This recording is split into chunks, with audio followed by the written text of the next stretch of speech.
Per replegar la collita s'ha de sofrir patir molt.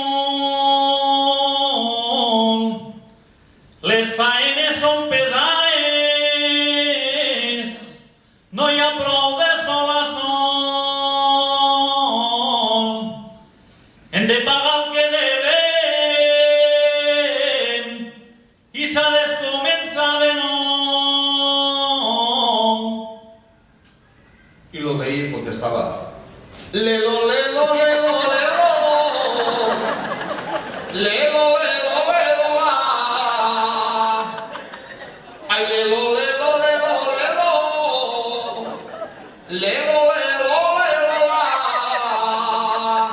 El senyor Fernando diu que no feia cas i tornava a cantar. Per fer els treballs de l'arròs n'hi ha que tindre un parell d'ous.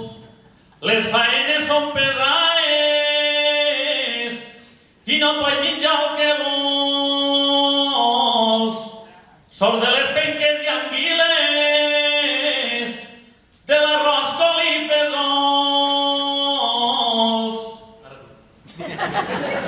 I el veí tornava: ai, lelo, lelo, lelo, lelo,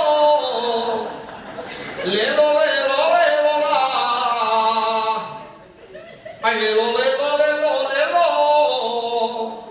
lelo, lelo, lelo, la. Tots els dies la mateixa cançó. Va la Figuera tocant el guitarró. S'haureu donat compte que tenia... No, macho no, que tenia facilitat de paraula, home, no? Hasta que un dia diu que el senyor Fernando es va cabrejar i li va contestar: el del lelo, lelo. La cançó de Lelo Lelo és molt bona de cantar.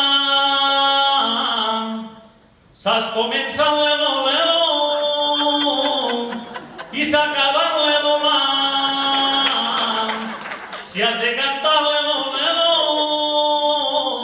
més te valdria callar. Hasta que un dia diu que al cap de fusta, aquell que només tenia el cap de fusta, diu que l'Espírit Sant el va il·luminar i li va contestar: ai, si no canta el lelo, lelo, és que no sé què cantar. Només me sé